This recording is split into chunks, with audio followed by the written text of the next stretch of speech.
Hello friends, ఈరోజు ఉలవచారు ఎలా తయారు చేసుకోవాలో చూపిస్తాను. తప్పకుండా ట్రై చేయండి. చాలా అంటే చాలా టేస్టీగా ఉంటుంది. సో మిస్ చేయకుండా ఈ వీడియోని మొత్తం చూడండి. చాలా క్లియర్గా చూపించాను. ఇందులో వేసే మసాలాలు కూడా చాలా ఇంపార్టెంట్ అండి. ఈ మసాలాలు వేస్తేనే మనకి ఉలవచారు అనేది అంత టేస్టీగా వస్తుంది. కాబట్టి తప్పకుండా ట్రై చేసి టేస్ట్ ఎలా ఉంది అనేది కూడా నాకు కమెంట్లో షేర్ చేసుకోండి. అలాగే మీరు ఏ విధంగా చేస్తారో కూడా నాకు కమెంట్ రూపంలో చెప్పండి. మరి ఇంకెందుకంటే ఆలస్యం, ఈ వీడియో మన ఛానల్లో అప్లోడ్ అయింది, చూడండి. లేదంటే కింద లింక్ ఉంది, జస్ట్ ఆ లింక్ ప్రెస్ చేయండి, మీకు డీటెయిల్డ్ వీడియో వస్తుంది. కానీ స్కిప్ చేయకుండా ఈ వీడియోని మాత్రం తప్పకుండా చూడండి. అలాగే టేస్ట్ ఎలా ఉంది కమెంట్లో షేర్ చేసుకోండి. కొంచెం వీడియో లెంతీ అయినా సో క్లియర్గా చెప్పాను కాబట్టి వీడియో కొంచెం లెంతీగా ఉంటుంది. కాబట్టి స్కిప్ చేయకుండా చూడండి. నేను మరీ చెప్తున్నాను, వీడియోని మాత్రం స్కిప్ చేయకుండా చూడండి.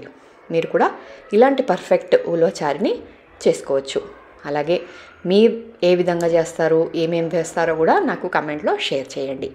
తప్పకుండా ట్రై చేసి టేస్ట్ ఎలా ఉంది అనేది కమెంట్లో షేర్ చేసుకోండి. అలాగే మీకు ఈ వీడియో నచ్చితే ఒక చిన్న లైక్ మాత్రం తప్పకుండా ఇవ్వండి.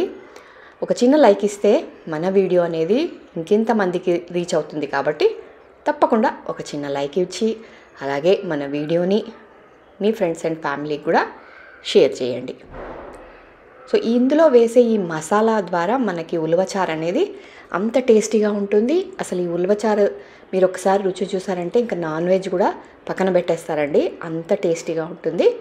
తప్పకుండా ట్రై చేయండి. జస్ట్ మనం మసాలాలు ప్రిపేర్ చేసి పెట్టుకున్నామంటే చాలండి, చారు తొందరగా చేసుకోవచ్చు, చాలా ఈజీగా కూడా అయిపోతుంది. తప్పకుండా ట్రై చేయండి. అలాగే ఛానల్ని మాత్రం సబ్స్క్రైబ్ చేసుకోవడం అస్సలు మర్చిపోవద్దు.